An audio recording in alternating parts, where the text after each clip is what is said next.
4장 예수로 나의 구주 삼고 204장 보겠습니다. 사순절 28일째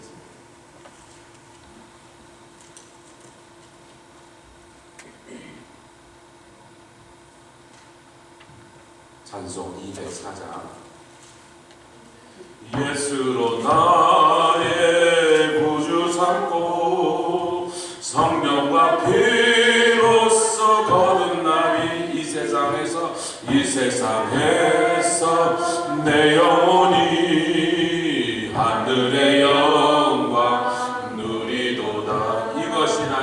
이것이 나의 간증이요, 이것이 나의 찬송일세. 나 사는 동안 끊임없이 구주를 찬송하리로다. 온전히 주께 맡긴 내 영, 사랑의 음성을 듣는 중에 천사들 왕래 하는 것과 하늘의 영광 보리로다. 아멘. 이것이 나의 간증이요, 이것이 나의 찬송일세. 나 사는 동안 끊임없이 구주를 찬송하리로다. 주 안의 기쁨 누림으로 마음의 풍랑이 잔잔하니 세상과 나는 간 곳 없고 구속한 주만 보이도다. 아멘. 할렐루야. 이것이 나의 간증이요, 이것이 나의 찬송일세. 나 사는 동안 끊임없이 구주를 찬송하리로다.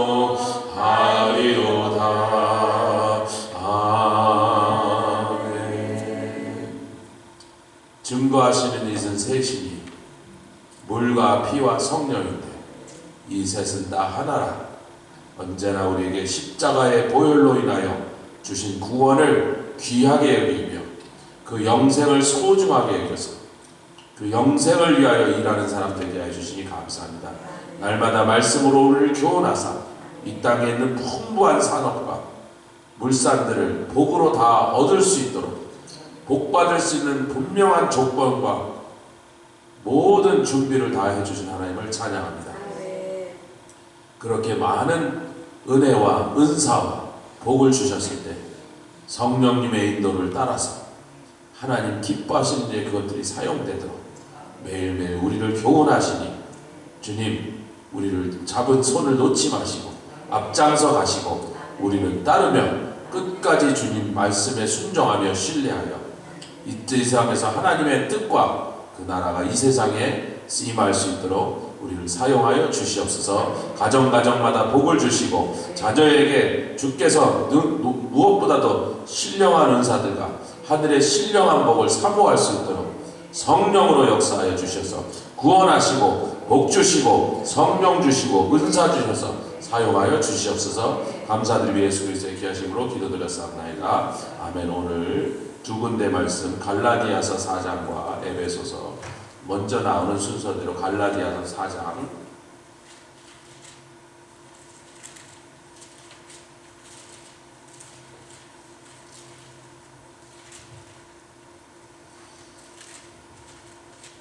(4장) 21절부터 26절까지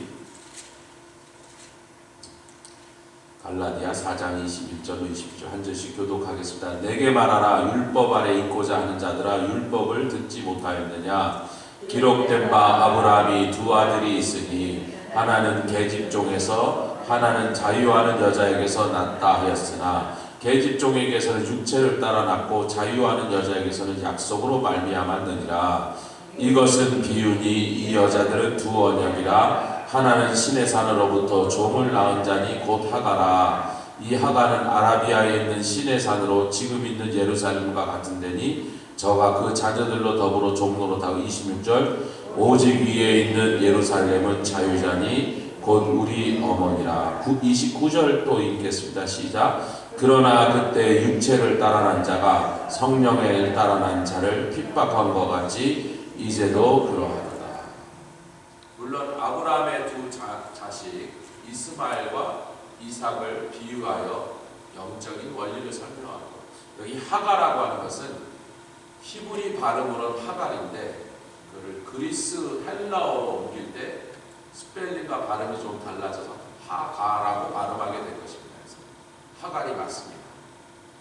아멘. 가끔 성경에 그런 게 있으니까 그렇게 우리가 이해하십니다. 오직 위에 있는 예루살렘은 자유자니 그분이 우리 어머니야.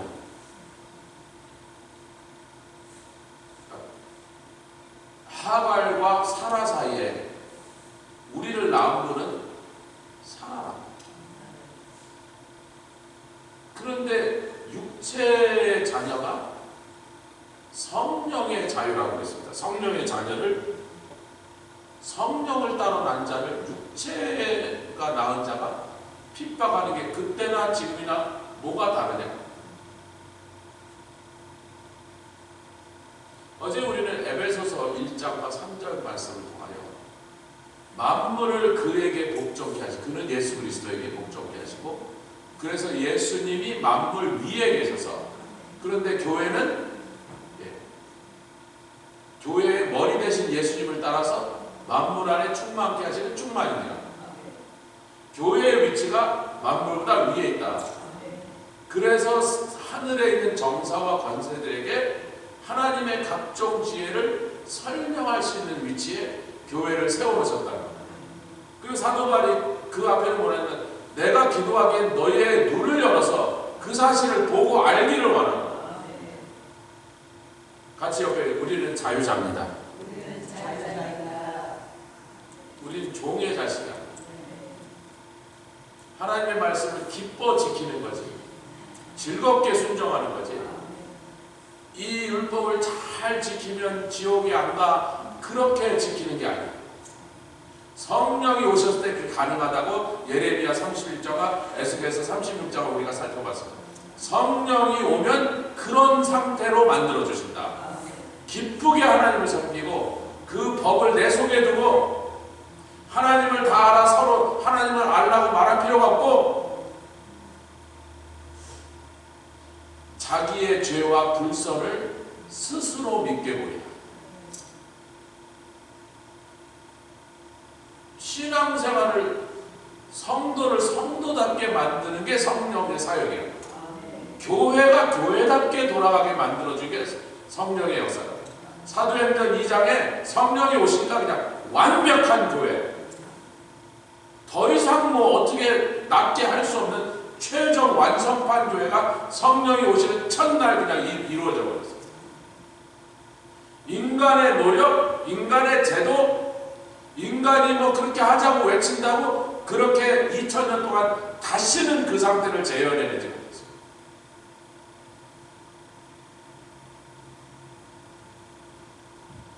성도가 성도답게 살려면 성령을 따라가야 돼요. 물론 동행합니다. 함께 가는 거예요. 그러나 분명하게 누가 리드하고 누가 따라가는지를 확실히 정해야 돼요. 자꾸 성령하고 악유를 하시면요, 성령 회방죄는 아닌데, 성령 회방죄는 성령을 통해 증거되는 예수 그리스도 십자가의 복음을 끝내 거부하는 것을 성령 회방죄라고 해요. 그건 구원받지 않은 사람들이 결국은 지옥에 가서 멸망당하는 것을 가리키고 있는 것입니다. 성령 회방죄는 사함을 받지 못한다. 마가복음 3장에 다른 죄와 다른 회방은 용서를 받지만 성령을 회방하는 것, 성령은 예수를 증거하는 영이니까 예수를 믿으면 구원받는다는 그 사실을 끝까지 거부하고 그 성령의 증거를 회방한 사람은 지옥에 간다. 그럼 구원받고 성령 받은 사람이 조심해야 될 것보다 같이 일단 성령을 근심케 하지 말자.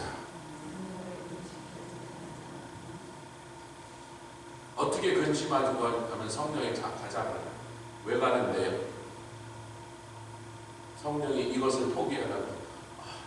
그것만은 주요. 제가 말씀드렸죠. 아프리카는 보내지 마세요. 그럼 아프리카 보통 3년 안에 갑니다. 목사만은 시켜주지 말대. 그러니까 너 목사야.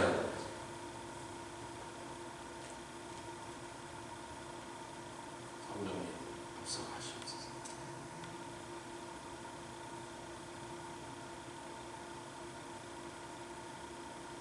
에베소서 4장 30절 말씀.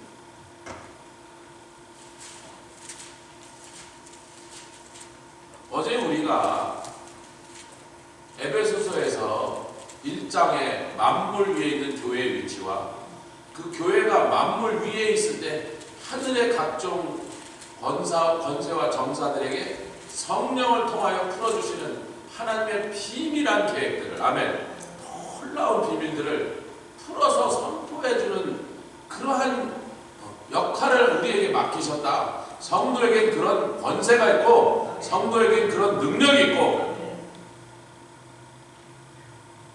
근데 거기서 큰 키가 되는 게 그런 성령을 받아놓고도 그런 성령을 모시고 있으면서도 자꾸 성령을 근심하게 하면 4장 30절 시작. 하나님의 성령을 근심하게 하지 말라.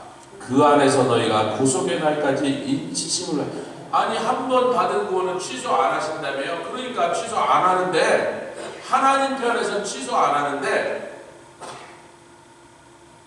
어제 우리 저녁에 우상 숭배와 음행으로 계속 가면 마귀와 하나님과 하나님의 백성 사이에 마귀가 뚫고 들어올 틈을 벌려주니까 그런 마귀가 쑤시고 들어오는 거예요. 계속 그 길로 가면 하나님이 취소한 게 아니라 내가 취소한 거라고. 약속은 상대방이 있어야 된다. 쌍방간의 약속이에요. 약속이 취소하는 건 두 쪽이 다 취소할 필요 없이 한쪽만 취소하면 취소되는 거예요. 하나님은 취소하지 않습니다. 그래서 성령께서 히브리서 3장에 너희가 오늘날 주의 음성을 듣거든 옛날에 그 음성을 날마다 들으면서 불순종했던 광야교회의 그 무식한 인간들처럼 하지 마라. 광야교회에 있는 사람들은 구원은 받았으나 성령을 못 받은 사람의 상태를 얘기합니다. 날마다 불평하고 날마다 원망하고 날마다 하나님의 디시전을 퀘스천하고 좋은 걸 줘도 뭐가 좋냐고, 아이고 가나안 땅 갔더니 막 적들은 크고 산성은 높고 이 땅은 우리를 거민을 삼키는 나쁜 땅이, 하나님 다른 땅 주세요. 그 성령 받지 못한 인간들이 하나 있어요. 구원은 받았으나 성령 받지 못한 사람. 말씀도 억지로 지키는가. 의무야 의무. 말씀이 의무야. 안 지키면 맞아 죽을까봐 할 수 없이 지킨다. 어떻게든지 속여보고 어떻게든지 덜해보고.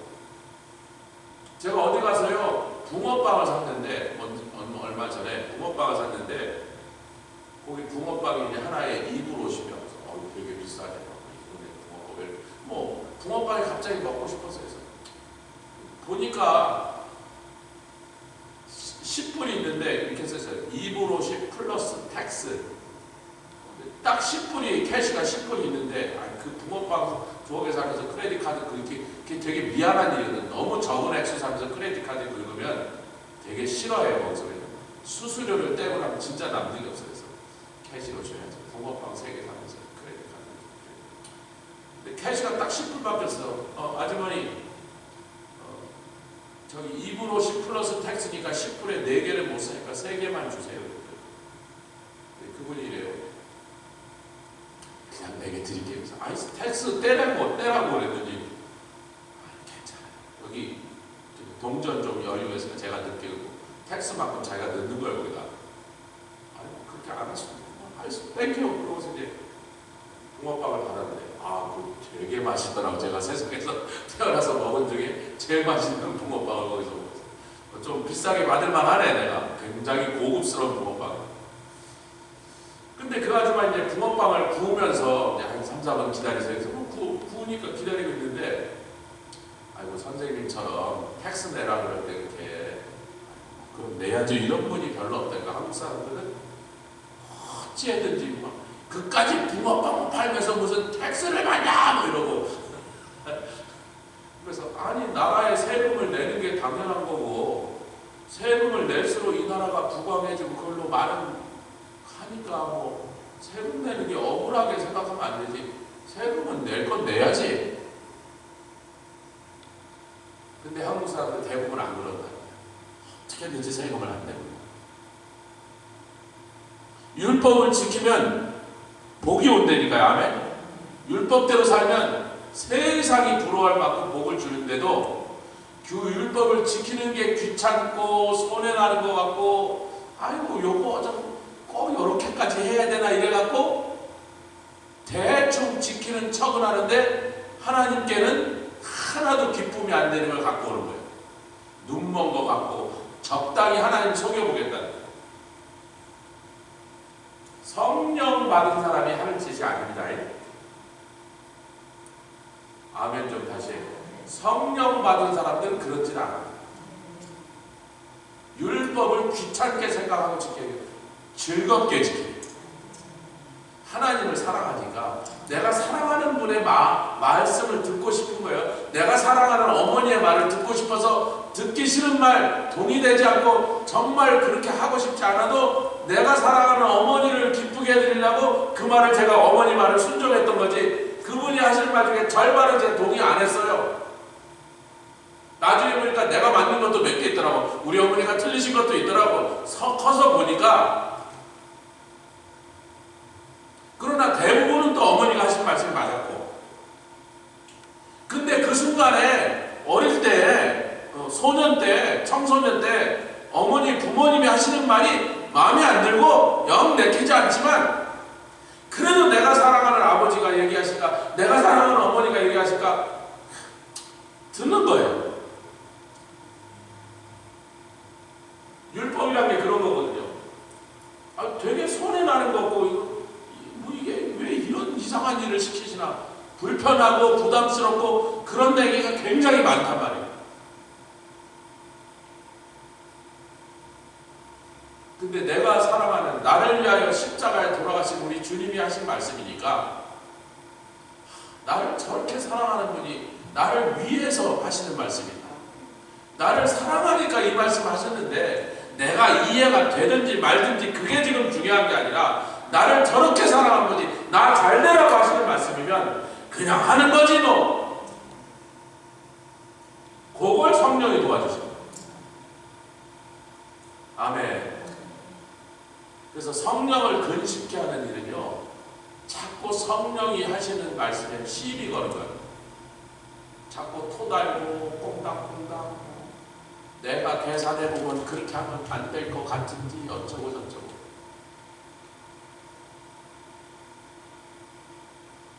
그러면 성령께서 즐겁게 그 일을 하실 수가 있어요. 속상하면서.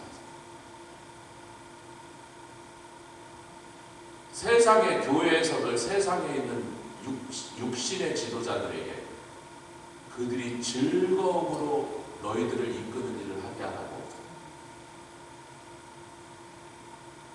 목사가 열받게 하고 장로가 기분 나쁘게 만들면 즐거움으로 못하고 그냥 그래 하라는 것만 해요. 월급 받은 만큼만 해요. 여러분 그 누구 손해예요? 목사 손해? 물론 자기도 손해 나겠지만 주님 앞에서 본장을 좀 맞을 거니까 진짜 손해는 누구예요? 양무리들이 손해 나요. 교회가 손해 나요. 즐겁게 하게 하라 그래서 나를 이끄는 분이 왜? 그분이 즐겁게 할수록 나에게 유익이 더 많이 돌아가니까. 성령을 잡고 근심케 하는 일은 결국은 최종 손해를 내가 다 뒤집어 쓰는 거예요.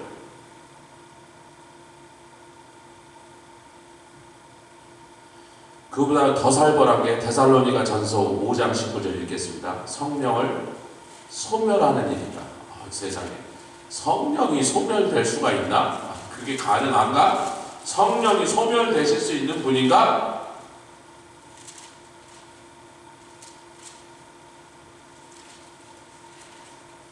그 키는요 20절에 있습니다. 19절까지 데살로니가전서 5장 19절 20절 같이 읽겠습니다. 시작. 성령을 소멸치 말라. 여러분, 이 소멸이라는 건요 성령이 없어졌다는 뜻이 아니라 성령의 불. 근데 20절에는 시작. 예언을 멸시하고, 은사 중에서도 그때 당시 사람들에게 최고의 은사라고 생각한 예언을 멸시치 말라. 이 소멸이라는 단어는 불을 끄다 그런 뜻이에요. 소화기를 갖고 씩 뿌려서 타는 불을 확 꺼뜨려 버립니다. 성령이 없어진다니까 성령의 불을 꺼버리는 짓을 하지 말라. 은사들을 멸시치 말라.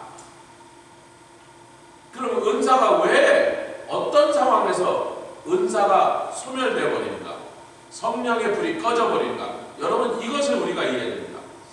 우리 성령이라고 얘기는 안 해놨는데, 옛날에 여러분들 하나님께서 어떤 직분을 주시면 반드시 상징적으로 영적인 그것을 보여주기 위하여 기름을 부었어요. 그게 뭐예요? 성령이 있어야 이 일을 왕에게, 선지자들에게, 장군들에게도 부었습니다. 사실은 제사장에게 기름을 부었습니다.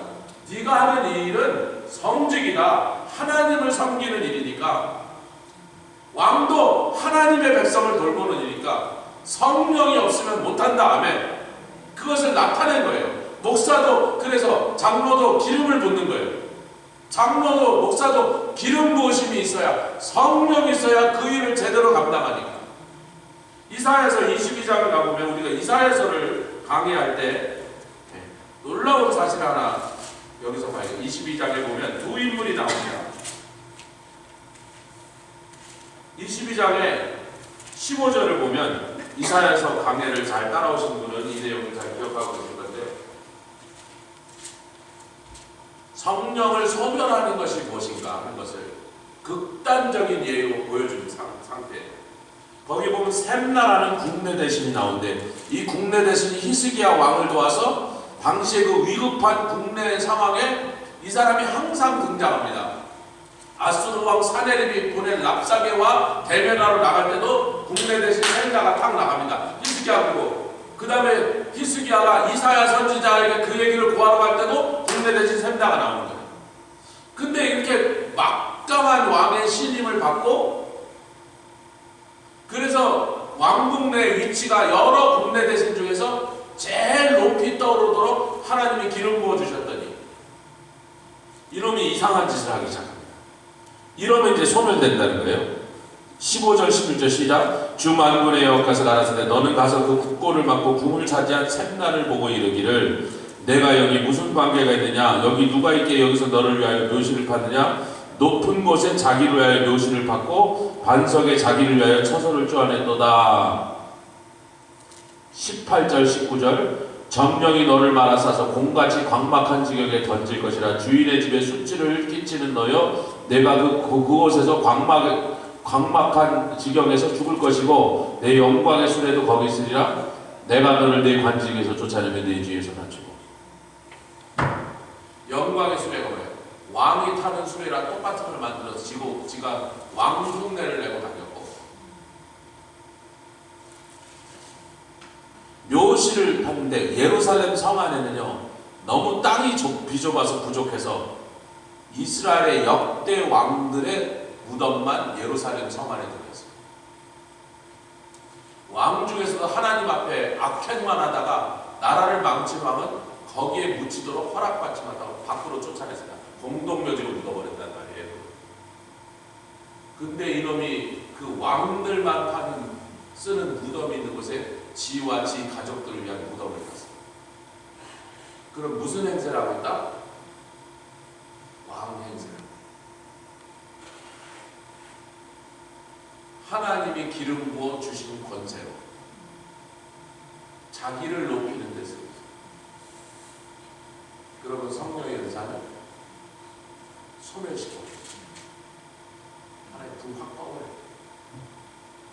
그래서 이제 그 셈나가 그런 짓을 하니까 하나님께서 20절 그날에 내가 힐기야의 아들 내종 엘리야김을 불러 내 옷을 그에게 입히며 누구의 옷? 셈나의 옷을 엘리야김에 주서 엘리야김도 대신 중에 하나 있는데 셈나에게 주셨던 권력과 그 권력의 기반이 된 기름 부으심을 엘리야김에게 넘겨버렸어요. 쟤는 안 돼! 그리고 너는 광야 그 땅에서 죽어버릴 거야.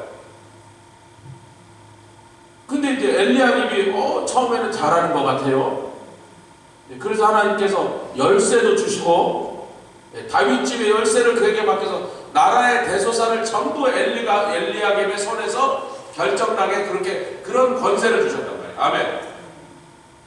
근데 이 엘리야김이 셈나처럼 왕 되겠다는 짓은 안 하는데 딴 짓을 합니다. 자, 어디서 읽으면 되냐면 24절 25절 23절 24절 시작. 못이 단단한 것을 맡기며 그를 견고케 하리니 그 아비집의 영광의 보좌가 될 것이요. 야, 그러면 개천에서 용났네. 엘리야김의 그 집안이 그 아비 힐기야가 우리 집안에 이 나라에 지금 총리 되실까 같은 권세를 가지고 있는 그런 아들이 내 집안에서 났으니 그랬는데 그렇게 해줬더니 그 위치에서 무슨 짓을 시작하니 24절 그 아비집의 모든 영광이 그에 걸리리니 그 호성과 족속되는 각 작은 그릇 곧 종지로부터 항아리까지라. 그래서 하나님께서 단단한 것에 맞췄던 못을 사가서 그 위에 걸려져 있는 모든 것이 다 같이 떨어져 박살나요. 그 걸린 게 뭐라고요? 자기 후손, 자기 족속. 하나님이 주신 기름 부음을 자기만 이렇게 자기 집안 식구들을 살찌우는 데다 썼다는 거예요. 이단 교주들이 다 그렇게 된 사람들이 거예요. 강력한 은사가 나타났습니다. 수십만 명의 병을 고치고 예언을 하고 희한한 성령의 은사들을 가지고 희한한 능력을 발휘했는데 하나님 주신 거 맞아요. 성령이 의미해서 그렇게 된 거 맞아요. 근데 이 사람들이 자기를 높이고 자기 집안 식구들 부자 되는 일에 그 은사를 사용하기 시작했어요. 그럼 하나님께서 은사 딱 치워버려요. 불 꺼버린 거예요. 우리는 뭐 그 정도까지 매년 전화 여러분이 어디 가서 막 신유 집회하고 몇만 명 모아놓고 집회에서 막 그런 일은 안 하니까 그렇게 될 가능성은 상당히 희박한데 하려고 해도 우리가 오늘 신경 써야 될 게 뭐예요? 성령을 뭐 하지 마라? 근심케 하지 마라. 자, 여기서 이제 우리는 자유자라 자유케 하시는 어머니 위에 있는 예루살렘에서 태어난 사람들이다.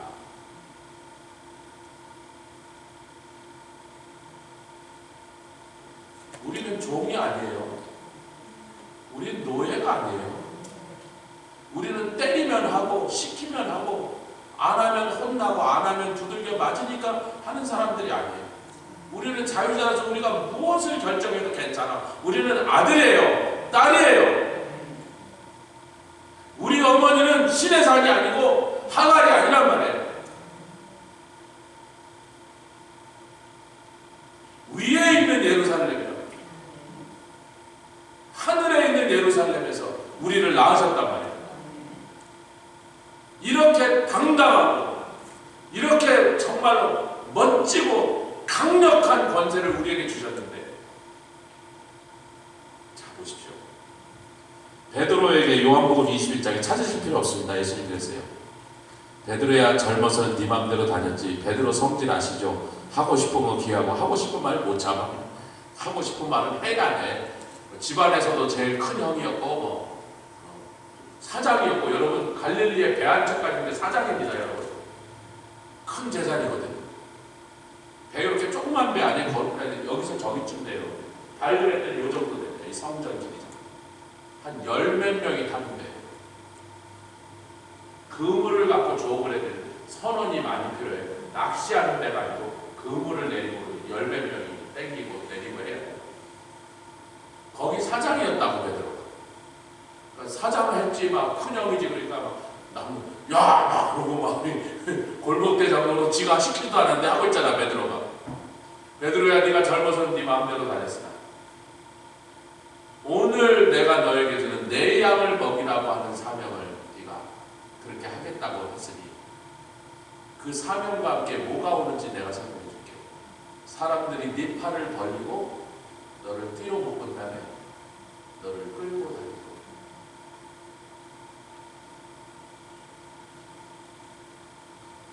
사람들이 끌고 다닌 거예요? 사명이 끌고 다니는 거예요? 그 사명은 누가 지금 끌고 있어요? 성령. 바울에게도 똑같은 얘기를 하시죠. 사도행전 21장에 가는 곳마다 성령이 말씀하시기를, 뭐라 그래요? 내가 가는 곳마다 말씀하시고, 근데 그 중에 21장에 특별히 이제 천하에 큰 흉년이 올 것을 예언했던 아가보라는 선지자가, 이 사람은 당대 최고의 예언자라고 초대교회가 인정한 사람이었단 말이에요. 그 사람이 딱 오더니 바울 보고 지금 어디 가신다고? 예루살렘 가는데, 아이고 잠깐만요 그러더니 바울의 띠를 탁 풀더니 그걸 가지고 묶어 바울의 몸을 꽁꽁 밟아 이 띠의 임자를 하나님께서 끌고 가셔서 그곳에서 죽게 하십니다. 아이고 그러니까 가지 말라고 그러는 거 아니냐고, 이 아가보의 얘기를 들어보시라고. 천하의 흉년음을 예언했는데 한 번도 예언이 틀린 적이 없는 이분이 그렇게 가면 죽는다는데, 거기에 대해서 사도 바울이 뭐라 그러죠? 사도행전 이건 찾읍시다. 20장. 이게 사명의 띠를 묶어서 가는 사람들이 무슨 일이 그에게 일어나고 있는가를 얘기하는 거예요. 우리가 자유자인데 안 가 그럼 그만이에요. 예루살렘 제가 왜 갑니까? 주여 제가 미쳤습니까? 거기 가면 날 죽인다는데 그럼 그만이에요. 안 가면 되는 거예요. 그런데 사도 바울이 그 사명의 띠가 어떤 건지를 20장 22절 시작. 보라. 20장 22절입니다. 시작. 보라, 이제 나는 심령의 매임을 받아 예루살렘으로 가는데. 근데 그 얘기를 누가 지금 얘기하고 또 23절 오직 성령이 각성에서 증거하시되. 여러분, 아가보 말고 도착하는 교회마다 우리 선지자들인데, 그때 당시에는 교회마다 선지자들이 여럿이 있었는데 그 선지자를 입을 모아 얘기하니까 사도 바울이 오직 성령이 각성해서 증거하시되 그 사명의 띠 내가 심령의 매물. 성령이 한 번 얘기하실 때 나도 불편했는데, 두 번 얘기하실 때 나도 힘들었는데, 세 번 얘기하실 때 나도 두려웠는데, 이 가는 곳마다 이렇게 얘기하시니 내가 성령이 결정하시고 작정하신 일에 순복해야겠다고 결정하고 지금 가는 길이니 너희 예언이고 뭐고 입담으로 나의 달려갈 길과 주 예수 그리스도의 주신 사명을 감당하는 것입니다. 생명도 조금도 아끼지 않고 다 드리고 작정하고 올라가는데 웬 말들이 이렇게 많아 그러는 거죠.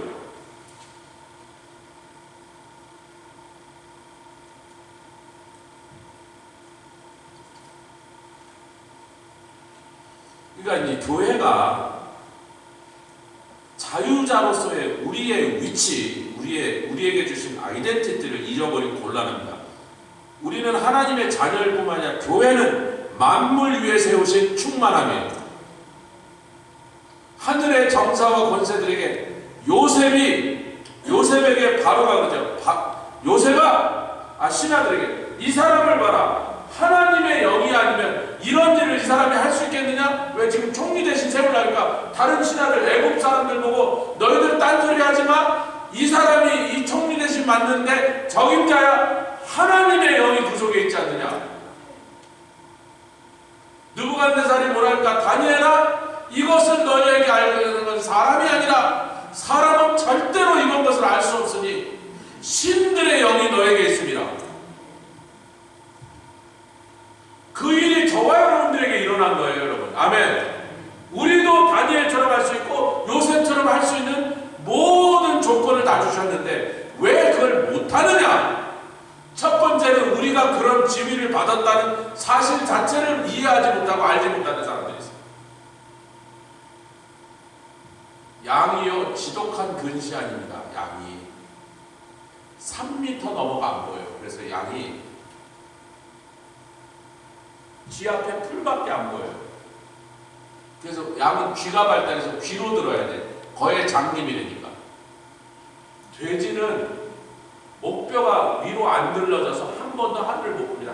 항상 먹이만 보게 되는데 양은 들어집니다. 양은 들어지는데 들으면 무슨 소용이 있어? 안 보이는데. 들으면 멀리 보여야지 그걸 보려고 들 거 아니에요. 근데 양은 들을 수 있는데 어차피 안 보이니까 땅만 보고 다녀. 풀만 뜯어. 돼지는 못 들어서 밤만 쳐다보고 양은 드는데도 안 보이니까 땅만 보고 있어요.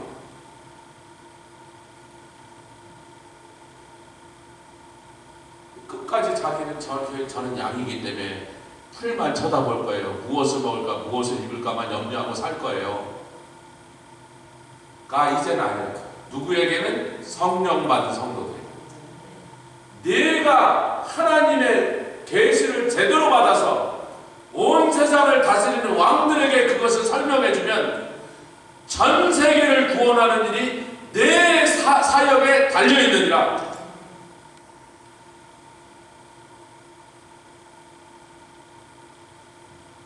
우리 손에 그 권세를 들려주셨어요. 우리가 그것을 하면 민족이 살고 국가가 살고 세계가 사는 것이고, 우리가 양이니까 전 양이에요. 저는 풀만 쳐다보고 살 거예요. 그럼 다 같이 굶어주는 거예요. 어젯밤에 제가 일부러 그 찬양했어요. 이 땅의 부흥은 누구로부터 시작된다? 이 별 볼 일 없는 조용선 한 사람으로부터 시작. 그거 믿고 사느라고 이 목사의 길을 가는 게 힘들다고 안 하는 거예요. 나 한 사람을 통하여 세상을 구원하실 수 있는 거예요. 뭐가 그렇게 이제 골로새서 3장에는 3장 14절 이 모든 것 위에 사랑을 더하라. 이는 온전하게 매는 띠이다. 우리 서로 대할 때는 사랑으로, 사명의 길을 갈 때는 성령님이 이끄시는데 그분이 우리에게 띠를 묶으셔서 사명의 길을 걸어가요. 나 혼자는 사명의 길을 걸어가요. 예언도 무시하고. 그러나 우리끼리 함께 모여있는 곳에서는 사랑의 띠로 묶어주시기를, 할렐루야, 기꺼이 사랑의 띠로 온전하게 매는 사랑의 띠로 묶여주시는 저와 여러분들 되시기를 주의 이름으로 축원합니다. 함께 기도하며 나가겠습니다. 하나라마 시작하라.